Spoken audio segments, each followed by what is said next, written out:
Okay, welcome everybody to the fourth installment of the new normal webinar series put on by Resource Recycling.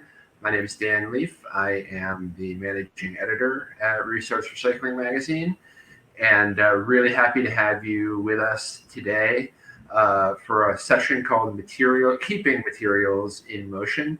We're going to be talking about some collaboration and innovative strategies around a variety of materials involving folks throughout the stakeholder value chain, all in the goal of lifting materials recovery and creating more resilient recycling systems. And before we get into that, I'd like to just kind of give a few details about the series. And starting with a very special thank you again to our series collaborator, the Recycling Partnership. They've been with us throughout this series, and as you'll see as we get into today's session, they have a big role in the discussion today, and they helped shape it for us.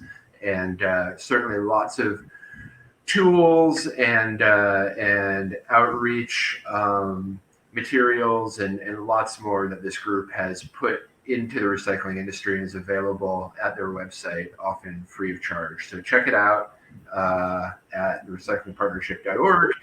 And again, special thank you to the Recycling Partnership, our series collaborator.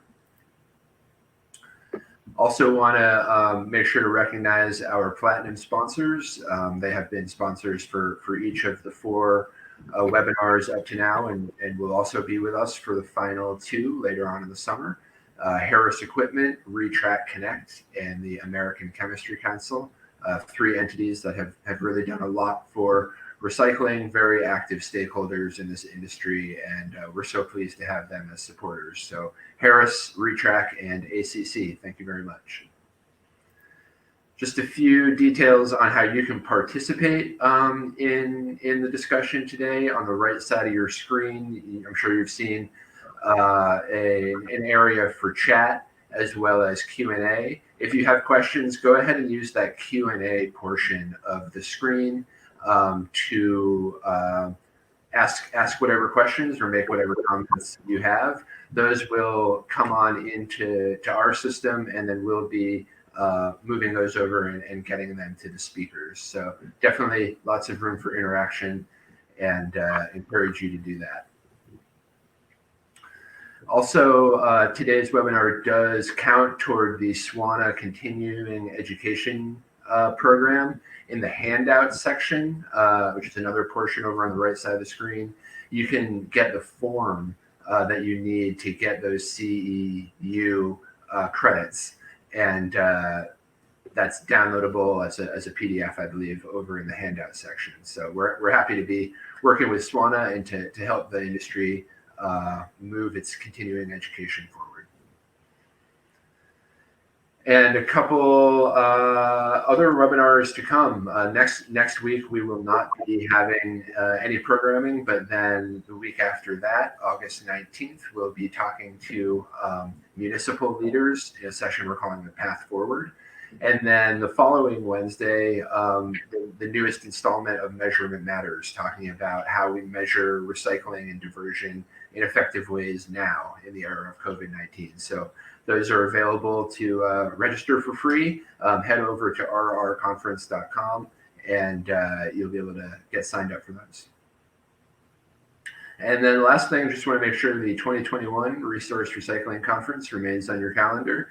Hopefully we'll be able to all get together in person as we have over the last decade.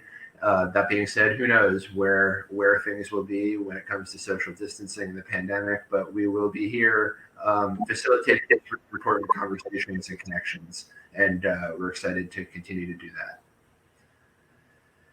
And with that, we can move into the discussion, keeping materials in motion, and to lead our conversation, we have Blandina.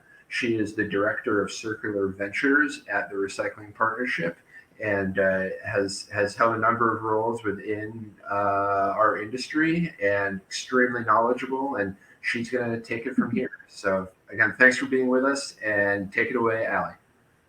Awesome. Thanks, Dan. Appreciate the introduction. And thanks to everyone who's joining us on today's webinar. It's great to be speaking with all of you today on such an important and talked about subject. Excited for a good discussion with this panel on keeping materials in motion and recycling and circularity. So I wanted to start by discussing two initiatives that the Recycling Partnership is leading that really lean into the concept of circularity and how recycling interacts with the circular economy.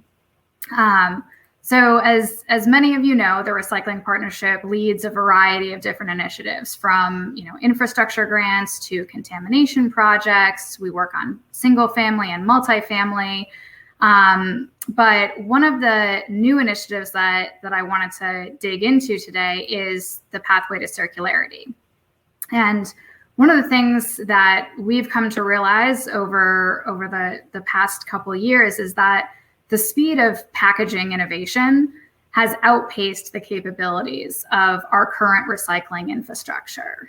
And, as many of you know, today packages come in so many shapes and sizes and materials and, multi-materials, and the majority of which companies and consumers really want to be recyclable.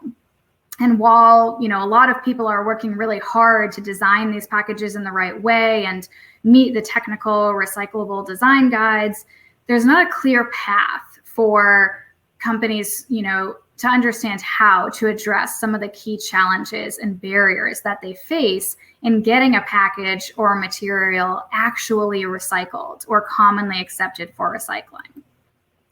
So the pathway to circularity is filling this gap, right? So there's this industry need that we have to enable stakeholders to successfully navigate the recycling industry and advance the circular economy. And the reason that there's this gap isn't because, our industry wasn't doing something right. It's really because folks haven't been navigating this industry like they are today, as it was 10 or 15 years ago. We didn't have companies signing on to these sustainability targets that specifically have to do with a product's packaging, right? We didn't have all of this amazing interest, but we do today. And so because of that, we need to help guide them. We need to help establish some guardrails for, how you go about navigating this industry. We want this to be a living framework, right? We want to ground ourselves in reality, but we want to stretch and strive towards a more circular economy for our industry.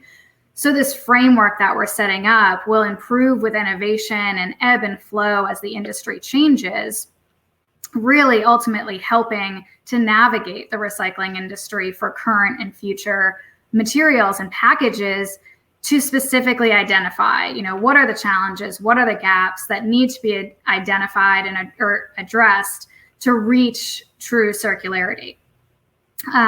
So getting into the framework, the pathway to circularity framework that we've built is based on these building blocks that you see here.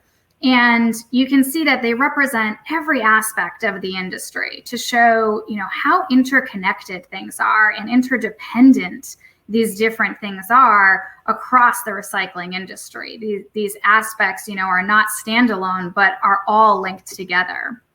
And they represent, key elements and requirements that, asking the question of what must be true for a material or a package to be circular, to be recyclable. And this framework currently goes, beyond technical recyclability. It looks at what's happening at scale, in practice and at scale.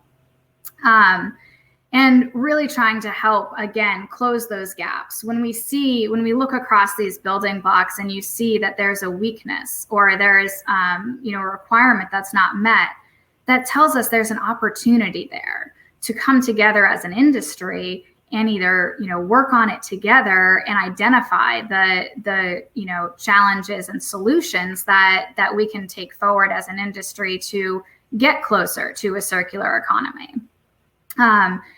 we want to look at, when you're trying to take a material or a package from a place where it's not recyclable or technically recyclable, how do you get it to a place where it's actually being recycled in communities?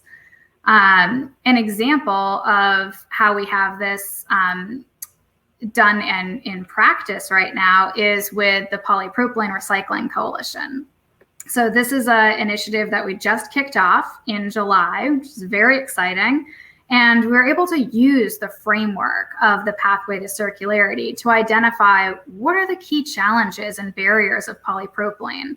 I'm sure many of you on this call are aware that polypropylene hasn't had the best narrative this year. And we really wanted to take a look at what are the challenges, what are the barriers we need to overcome, and then how can we do that together as an industry? So the different companies that are coming together within the Pathway to Circularity, or the Polypropylene Coalition, are members all across the value chain. So it ranges from resin suppliers to converters to manufacturers, brands, even end markets are at the table. This is a really unique way that we're able to bring companies together pre-competitively to work towards a common industry goal.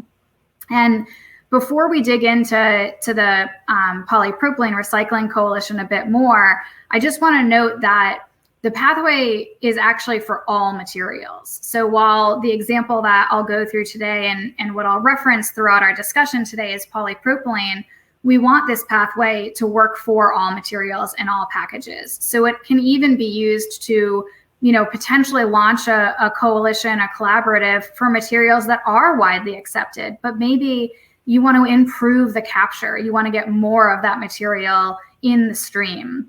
This is a great way to come together to harness that power as an industry and push that forward. So digging into polypropylene.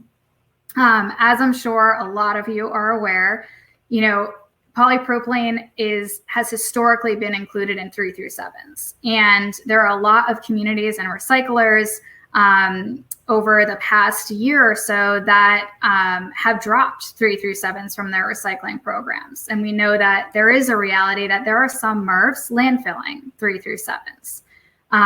And we know earlier this year, the Sustainable Packaging Coalition made the decision to downgrade polypropylene from widely recycled to check locally.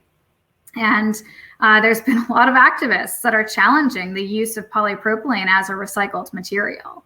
So because of all of these factors, right, there's this risk that polypropylene is, not going to be considered a recyclable commodity. And there's this immediate need to fix that, right? We want to ensure that polypropylene does have long-term viability as an accepted and recycled material and commodity in the US.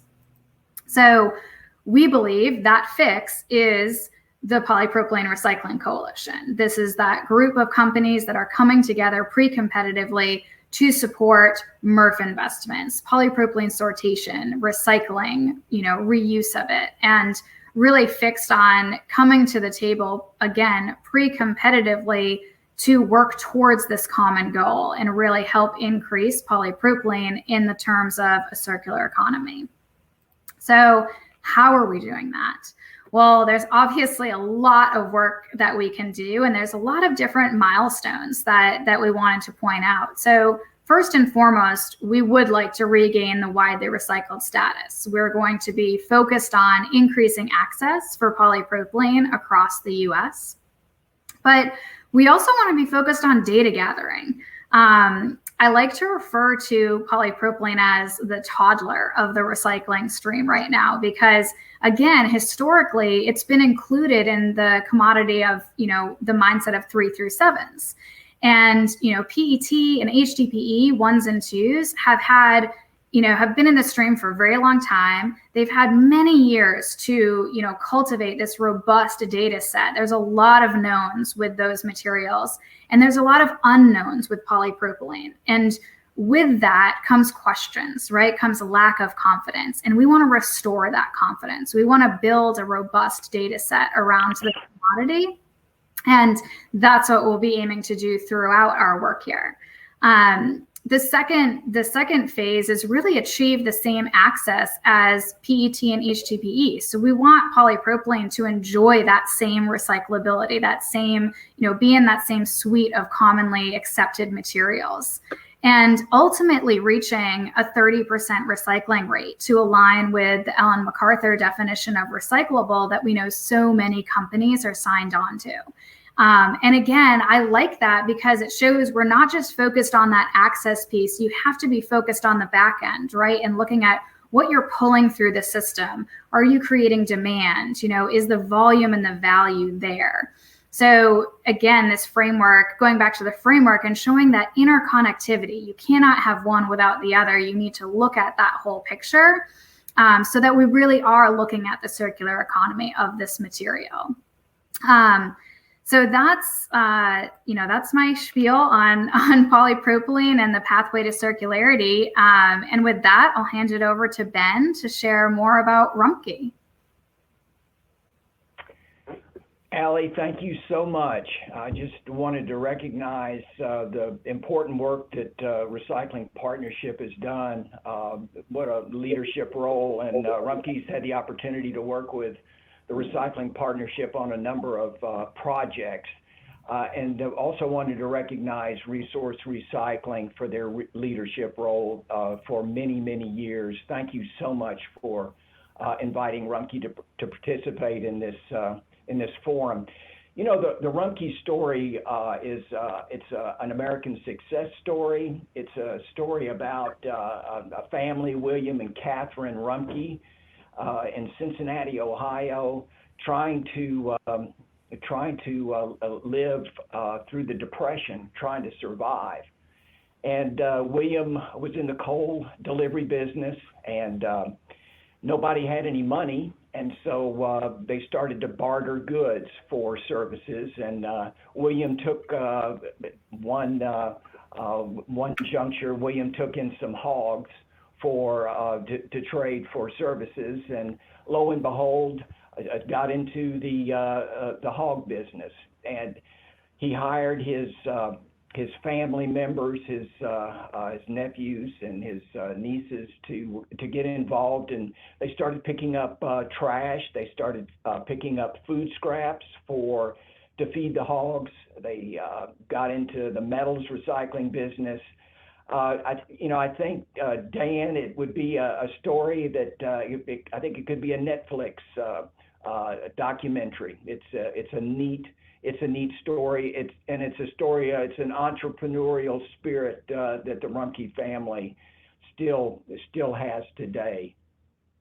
This is our footprint here: Indiana, Ohio, Kentucky, and a little bit of West Virginia. We have 11 recycling facilities. We have a hub and spoke operation. There are 3 that I wanted to point out that very innovative recycling facilities: our Cincinnati, Ohio facility, our Columbus, Ohio, and our Dayton glass recycling facility. And I wanted just to mention that at the Dayton glass facility, we're actually cleaning 3-mix glass. We're selling that material to the fiberglass industry, Johns Manville. We're selling, we have optical sorter. You can kind of see the conveying system down below. This is at our Dayton facility. We're selling that glass to Owens, Illinois, Ardagh, different glass manufacturers, bottle glass manufacturers. In spite of the issues with recycling, Rumpke has invested very heavily in the recycling business. We're one of the largest waste removal and recycling companies in the United States. So Dan, our message, talking about circularity, and by the way, this is our Cincinnati, Ohio facility that is, I think, maybe the 8th largest in North America. Very innovative facility, a MachineX facility, as well as the Columbus and Dayton facilities are MachineX equipment. Dan, our message, we've tried to make this message very clear and very concise. Wanted to recognize our Rumpke's corporate communication group, Amanda Pratt's group, Molly Yeager, Ann Gray. Those folks have done such a good job. Jonathan Kissel, Maria Perkins, they've worked very hard to really hone this message on what we accept. So, there have been a lot of challenges with messaging, and we continue to really work hard at trying to focus on what can and cannot be recycled. And we've worked hard at this, and the Recycling Partnership, by the way, in Ohio has really helped out on contamination issues, and we appreciate their leadership. Those are the materials that we accept, and I wanted to give you a little philosophy on our reasoning behind handling different materials.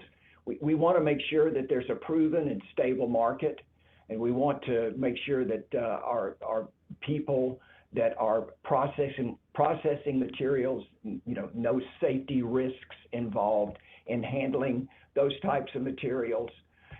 Any acceptance of a product would not adversely affect an existing material that is coming in. And then again, this clear messaging that I think we were really working hard. I think as a industry, we're working very hard on developing clear messaging on what can and can't be recycled.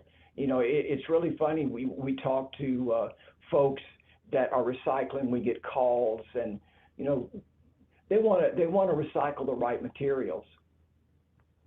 This is a photo of our glass pre-cleaned system in Cincinnati, Ohio. But circularity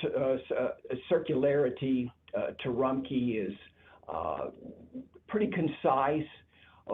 We have basically within a 300-mile radius of Cincinnati, we have end markets that we have worked with for many, many years. I think there may be some markets, end users that maybe 30 years that we've provided a material, an end use for those businesses. Strong plastic markets in northern Ohio, and this area in Midwest, some key paper mills, International Paper, Westrock, Greif. We're working with Pratt Paper, probably familiar in the Midwest with the new Wapakoneta plant, which is a very innovative, state-of-the-art material paper recovery mill.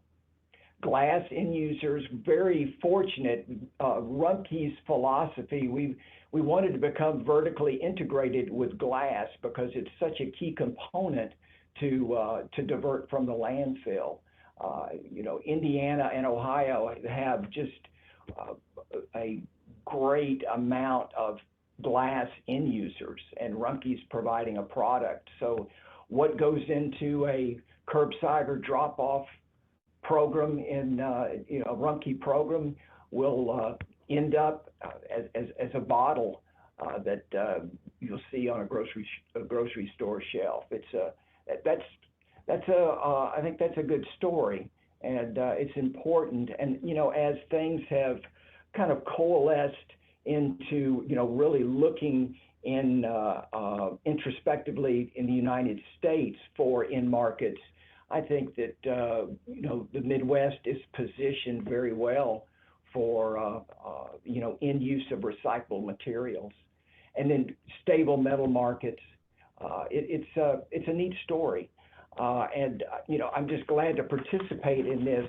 We have a lot of work to do to increase recycling, but I'm just happy to be on this panel, and look forward to the questions that come up.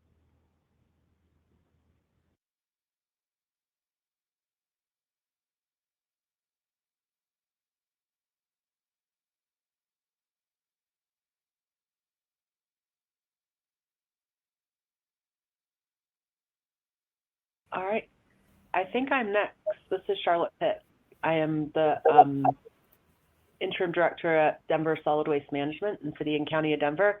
I always like to start with a nice picture of, the mountains. So we in Denver are the hauler for the single family homes. We have approximately 179,000 homes that we provide service to. We provide waste collection, every other week recycling, and composting collection. For those of you that are not very familiar with Denver, we have very little regulation or state mandates around recycling or waste. And we also have incredibly low tipping fees. So we've invested a lot of time and effort in making our recycling program as successful as possible. And we currently have about 95% of all our households participating. In addition to our core services of collection, we also house the city's graffiti abatement program. We have a homeless encampment cleaning and storage program. We house Keep Denver Beautiful program. And then we also do a number of special programs and education around waste reduction, special collection programs, et cetera. Because of the economics of our recycling program and our waste diversion programs, with our very low landfill tip fees, we are, again, very focused on making those programs successful and as cost effective as possible. So having strong end markets for our materials are important. Couple of projects I wanted to highlight, and I know a lot of this will be question and answer, was certainly through our composting program. As we look to increase collection of yard debris, food scraps, and non-recyclable paper, we want to make sure we're closing the loop on that program by getting the compost back into the soil of our homeowners or our residents. So we have now been running for about a year a pilot program with our processor, A1 Organics, and Ace Hardware stores to actually retail some of the finished product from our collection program to our residents. And that has been really a big success and something we're quite proud of. It's still very small scale, but it's really helping to educate people about what's happening. And obviously you can see the bags are a great way to promote our green carts and the collection program, which is a voluntary program, but growing. We are also very fortunate here in Colorado to have a local glass market through Rocky Mountain Bottle, which is a subsidiary of Coors. And a couple of years ago, we're able to work with a company called Momentum Recycling that does some of the cleaning of glass. So we've been working to promote to our residents the circularity of what recycling glass in your purple recycling cart does here in Colorado. And that was the end of my slide, so I will turn it over now and look forward to answering questions after.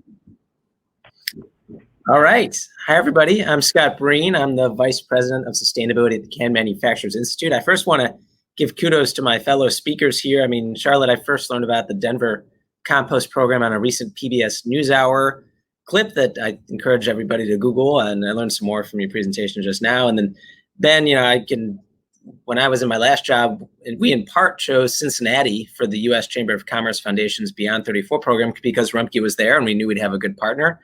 Then Allie, appreciate what you all are doing to help materials go from technically recyclable to actually recyclable or actually recycled. And that's certainly the case with metal cans, particularly with beverage cans, which I'll explain. And so the Can Manufacturers Institute, it's a national trade association, represents the U.S. metal can manufacturing industry and its suppliers.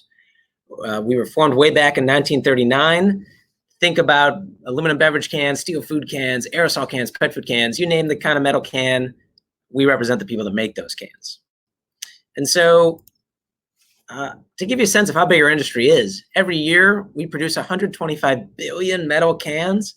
You see there the 2019 volumes. We're expecting for 2020 the beverage cans to actually be above that 100 billion mark. And to give you some fundamentals here on why metal cans are circular, I want to focus in on aluminum beverage cans, but certainly in the Q&A we can talk about the other kinds of cans. So with aluminum beverage cans, we recycle 120 million of those every day here in the United States. That's 45 billion cans a year. That 45 billion cans that we're recycling each year, that's the equivalent of 12 packs per person every year being recycled here in the US. And what's nice is those cans, when they're recycled, the vast majority of them are recycled into new cans. And what's nice is that these cans are being recycled into a product, new cans, that can easily be recycled at the end of their useful life. And since metal recycles forever, it can keep going round and round. And because we are recycling cans at scale, we are able to put those into new cans, and we have this 73% average recycled content of US beverage cans.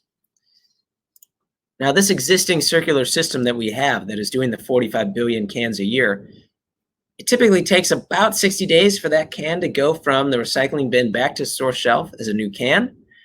And I want to emphasize here that what's the benefit of beverage cans, there's many of them, but certainly one is that we don't need new technology or infrastructure. We simply need to feed more cans into our existing circular system.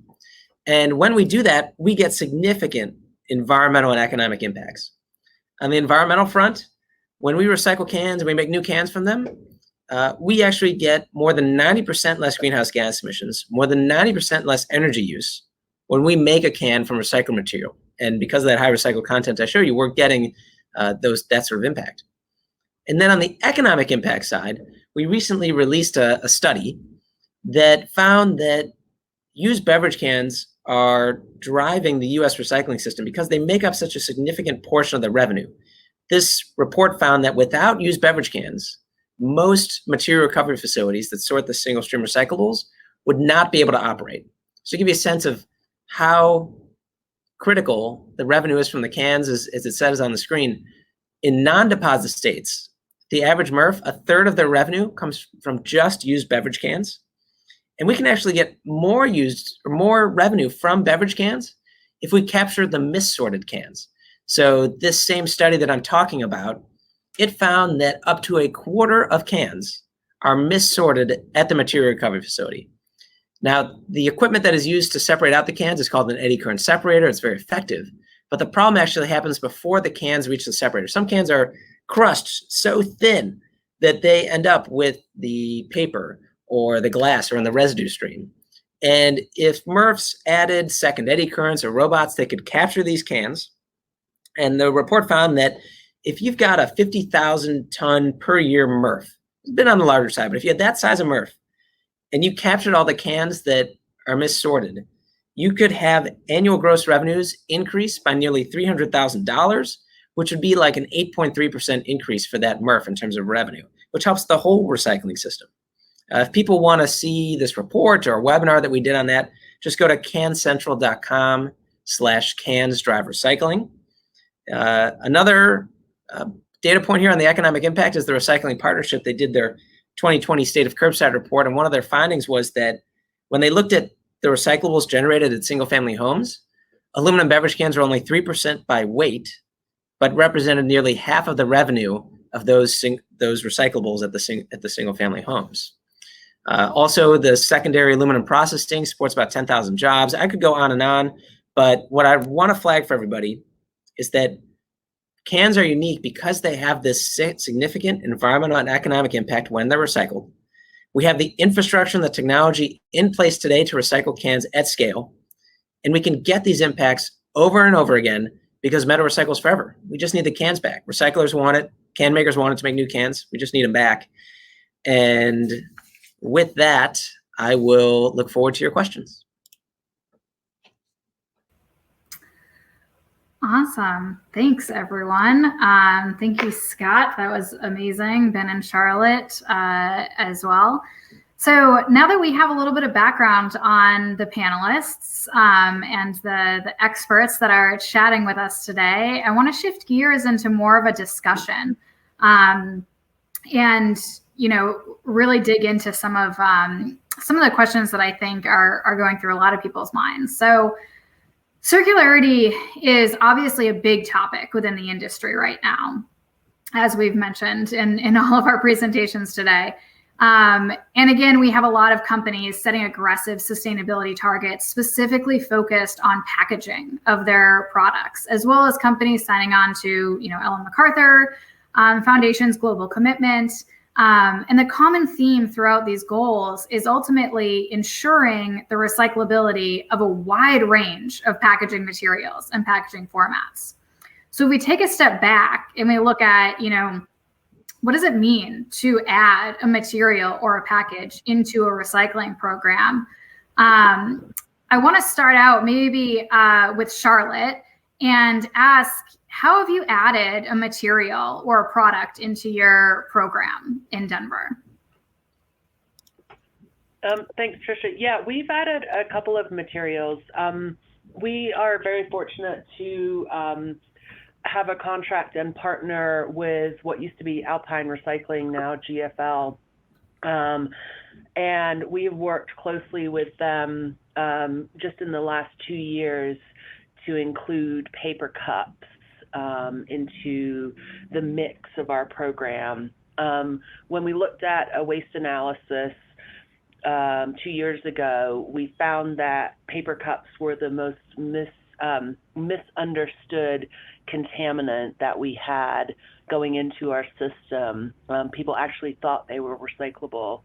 So rather than trying to educate folks to not put them in there, we thought we would explore the opportunities to add them in. So we partnered with the Food Packaging Institute, with Alpine at the time, and then with the market, Sustana, and we're able to add paper cups to our recycling stream. So that's our most recent addition. Awesome. Ben, I want to ask you the same question just to get a different perspective from the MRF. Have you added a material into your program?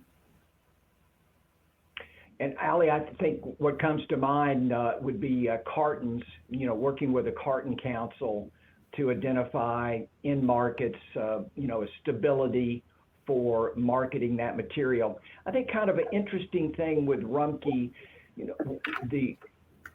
the company has a history in waste removal, and I think they're very they want to make sure whatever we say we can recycle, want to make sure that it's recycled. And so, we look very hard when we sell material, we look to the end market. We want to make sure that there's no confusion about our messaging. But Ali, I guess, cartons would be the most recent for the Rumpke group. Okay. And Ben and Charlotte, did you guys experience any pitfalls, or did you try to avoid any challenging situations that you had heard of while you were trying to add these materials? Well, I think for us, really a bright spot was the ability to work with schools that, had a lot of cartons, a lot of gable top containers. So, it was, the messaging was very clear. I don't think it was a confusing message, Ali, on the cartons. Okay. I'm not aware of any pitfalls, Ali. We also capitalized a little bit on the messaging, though, because as we added paper cups, we made a point to really push our reuse message. So even though we were adding paper cups, we wanted to encourage people to use their own coffee cups or use their own reusable cups. So we coupled our messaging. I like that. That's a unique approach. That's very cool. Scott, I want to go over to you for a second. And now we've kind of heard a couple of different examples, right, of what it means to add materials and packages to programs. Yeah. I'd love to hear from you on what do you think is the most important aspect for a material's recyclability or circularity? Yeah, I mean, I'm glad you asked that because it leads into something that we've been trying to harp on as an industry, is that people shouldn't assume just because it's accepted in the bin that they all have the same attributes from there. You know, there's differences in value per ton, how many times it can go around the circle, and what it gets turned into. So just to highlight a couple of things in terms of how many times it can go around, I mentioned that metal recycles forever, but you look at something like plastic PET, there's only a finite number of times it can be recycled. And then same goes for looking at, with PET bottles, it's like 10 times. And a third of it is actually lost during the traditional recycling process. And then in terms of what it's getting turned into, I mentioned that with beverage cans, the vast majority of the time it gets turned right back into the beverage can. But with other material types, you have some downcycling going on where, yeah, maybe it gets recycled one time, but then it's turned into something like carpet or t-shirts, which is unlikely to be recycled at the end of its useful life. So those are the things that I think people should consider, among others, is how many times can this thing go around and what is it getting turned into? And is that thing it gets turned into, can that be recycled? That's a great point. Ben and Charlotte, do you guys have, one important aspect in your mind when you look at, companies or other folks in the industry coming to you asking about a product's recyclability? Scott, I think that was a really unique perspective. And I think, Ben, I'll start with you. Have you talked about how many times a material could go around, or from your perspective, are you more focused on another aspect of the circularity? Well, Allie, I think what we would look at is what happens when it hits the system. Where will it land? Those types of things. Two-dimensional, three-dimensional objects. Those types of things. Scott makes a good point. I think about glass and metals as well. I mean, there's a infinite amount of times that they can be used. That being said, I think that the ability to the PET bottle recycling is a viable market here in the Midwest, and I think that I'm glad that those are getting recycled. I always say that if we could get off of the 34% recovery with PET HDPE bottles, what if it was 64%? I mean, that would just be wonderful. It would indeed. Charlotte, anything to add from your side? I don't think so. We're not typically approached by folks. We're sort of the end of the line, so we really look at what residents are doing and try to react to that, what they're putting in, and what they're not understanding. Okay. And actually, a question, Scott, kind of building off of this, came into the Q&A of, do you anticipate the value for aluminum from MRFs to increase due to the current cans shortages? Yeah, I mean, you would think I'm seeing also in the Q&A people bringing up this, what's in the news, the hot news about the can shortage. And first, let me address that. It's in part being driven because of COVID and people are home and there's a lot more at-home consumption happening. But to be honest, there was an expectation this year that we would have a tough time keeping up with demand because a lot of companies are shifting their portfolios away from PET bottles towards cans for some of the reasons I've mentioned here today. And it's not so much people were saying, well, then why is there a can shortage if the thing can be recycled over and over again? Well, the fact is that we only have so much manufacturing capacity and we're adding more capacity. So that's some of the reasons for why that has happened. And we're going to add more capacity to try to meet up with this unprecedented demand. But then I think to your question about the price of UBCs, used beverage cans, one would think, well, shoot, if you are having unprecedented demand, you would think that the price of UBCs would be skyrocketing. But in reality, it's actually dipped. I think last I saw is 40 cents a pound, and that's compared to a year ago. This time was more like 55 cents a pound, and that's because there's some complicated dynamics with that UBC price. It's based on something called the Midwest Premium and the London Market Exchange. So there's these global dynamics that impact that price of UBCs. Interesting. And I just want to point out that I think complicated dynamics can pretty much be the slogan for recycling and circularity right now when we take into account all the different materials and packages. So I want to switch gears again and ask this question to all of you guys, given that all three of you are in diverse geographies. What part do you guys think policy plays in circularity in your geographic region? And Scott, I'll start with you. Well, I live in DC, and we're not one of the deposit states, but I'm seeing people asking in the Q&A about deposits, so I figure I'll go there. And there are 10 states, right, that have deposits where when you buy a beverage container, you pay 5 cents or 10 cents. And you get that back if you return it. So there's a financial incentive for you to hold on to it and redeem it. And we see significantly higher recycling rates in those 10 deposit states. I think it's something like the recycling rate for aluminum beverage cans is in the high 70s in those 10 states. And in the rest of the state, the 40 other states, it averages in the mid 30s. So that's a pretty stark difference. And of all those cans we recycle, those 45 billion cans a year, 40% of them come from just those 10 US deposit states. And so we're serious about getting our recycling rate higher, building off our industry leading rate of 50%. That's why we published an op-ed actually in Resource Recycling in, I think it was March of this year, and we laid out our best practice principles that we as an industry have learned over the years being in these deposit systems of how to make an efficient, effective deposit system. So certainly one thing from a policy front is to think through these deposits and grapple with them and think about how do we, if policymakers do want to set up one, how do we make an efficient, effective system? And we've put out some thinking on that. Awesome. Charlotte, how do you see policy coming into play in Denver?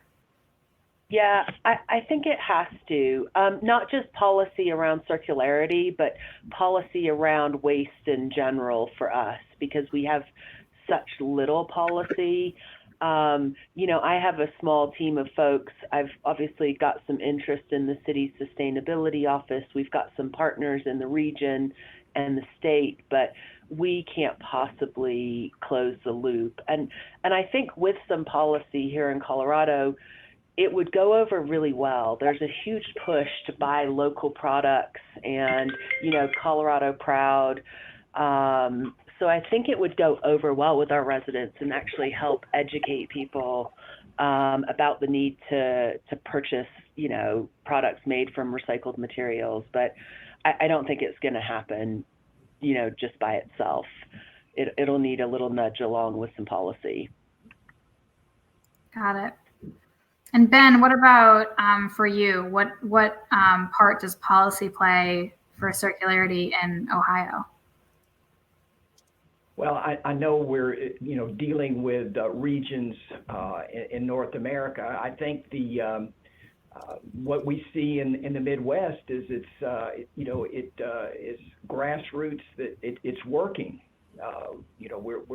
We are marketing materials to plastic end users in Ohio, Indiana, glass end users.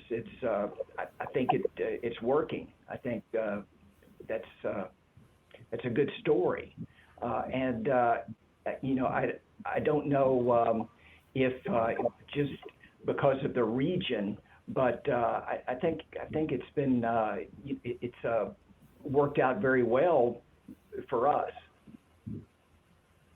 Awesome.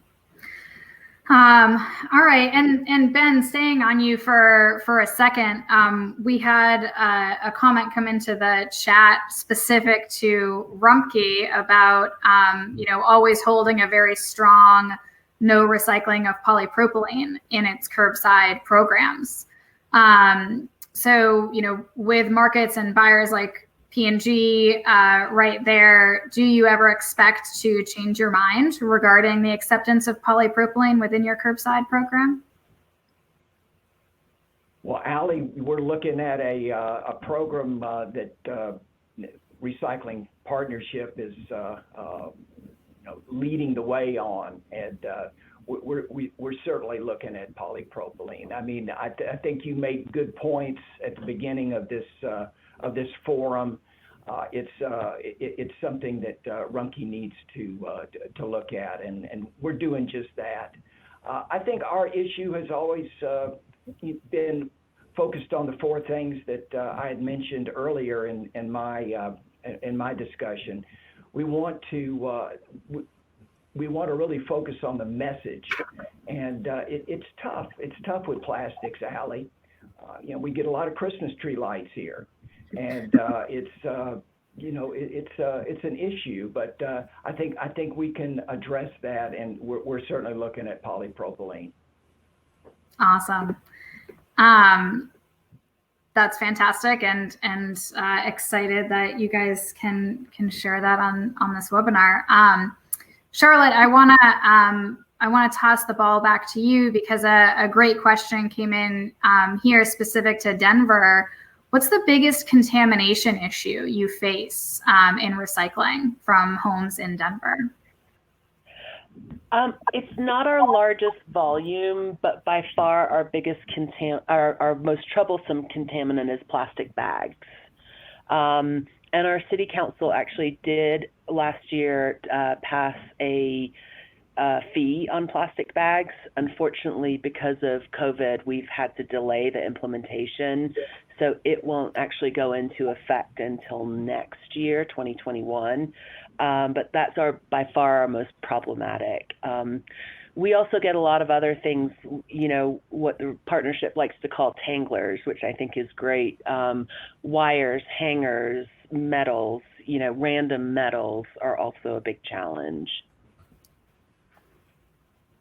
Awesome. And then I did see another question just about the additional contamination that adding the paper cups may have caused you or not caused you, just due to the liquids that are normally in those.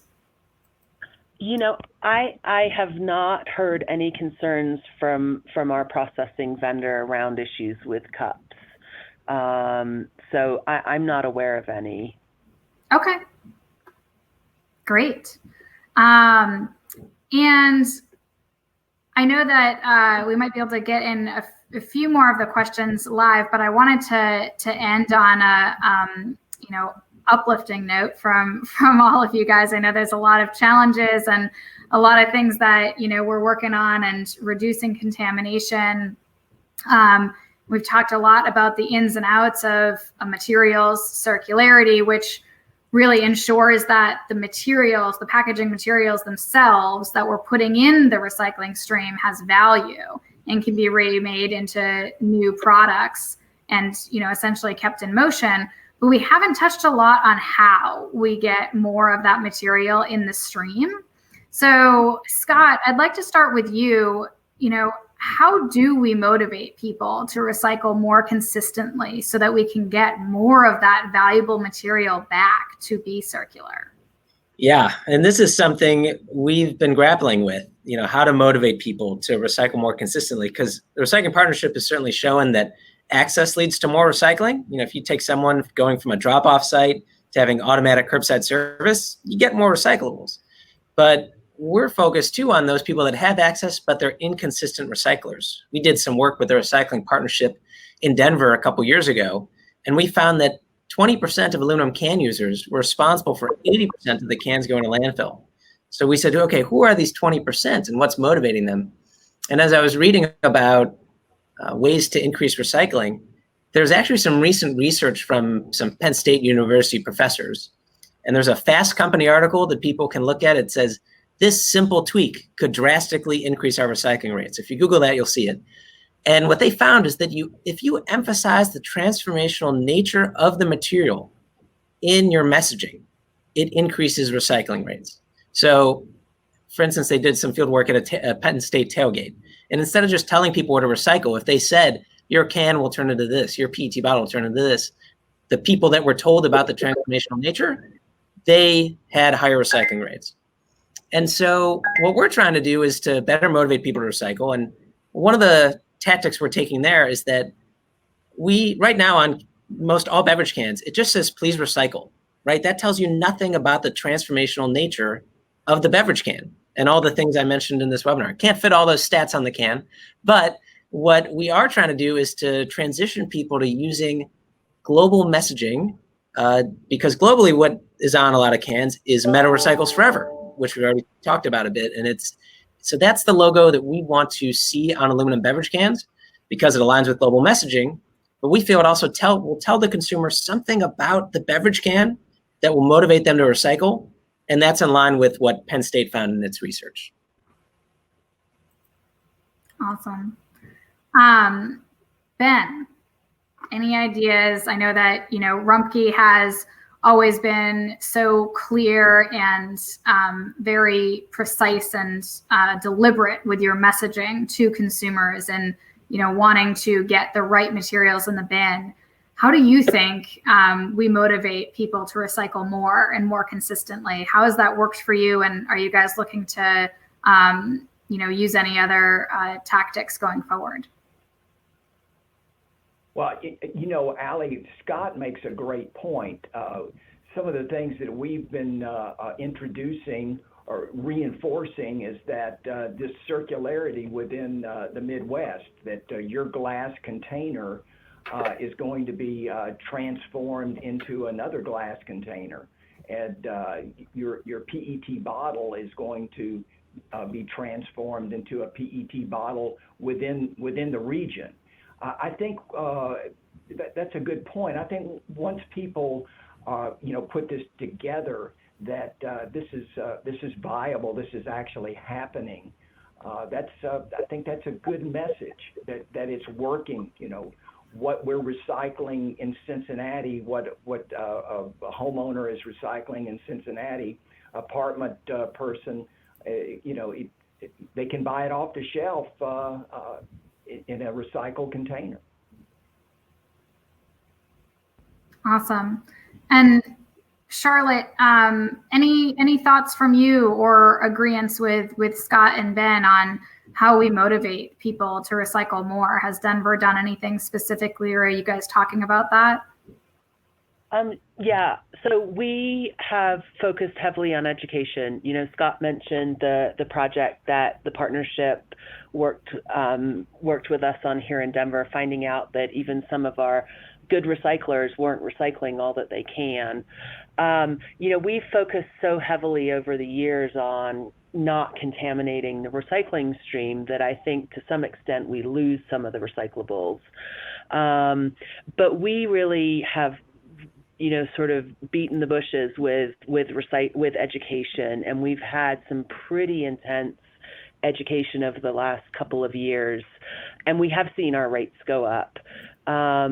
Obviously, stay-at-home orders have helped our rates go up. Our recycling has increased 22% this year, but I don't see that as sustainable. So we are actually looking at more economic incentives to get people to put more recyclables in the recycling containers. They obviously have access in our service areas because we have 95% participation, but there's no economic incentive. So we're actually very seriously looking at a pay-as-you-throw program, which we don't have here in Denver, as a way to not only divert more recyclables, but also more organic. Awesome. And then just quickly before we wrap up, Charlotte, just to build on that, because a question came in that relates to that. What is the appetite in Denver to increase tipping fees? So I think, that's seen more as a statewide issue. Certainly the competitive nature of landfills. One landfill doesn't necessarily want to, raise their rates over, other regional landfills because they lose some competitiveness. The state has actually just last year passed a bill to add an additional tip fee surcharge onto disposal costs, and that surcharge is actually going into some grant funds, and it's set to increase over the next couple of years. So that's happening. So I think there are efforts to look at raising some of the rates. But I don't think the landfills just economically will do that on their own without some nudging. Yeah, that's a good point. Awesome. Well, I mean, unfortunately, we're at time. This hour went by so quickly, and I want to thank everyone. I want to thank our panelists for taking the time to talk with us today. I want to thank everyone who's joined the webinar for listening in. We appreciate you guys being here. I want to just note out loud, in case you didn't see it, if there is a question we didn't get to today, or if you have additional questions, you're welcome to email webinars@recyclingpartnership.org, and we'll connect you with the right person or be able to answer that question. So Ben, Charlotte, Scott, and I are eager to keep this conversation going. We know there's a lot to talk about, but we're willing to do it. So thanks again for joining us today, and we'll see you guys next time. Thank you. Thank you. Thank you.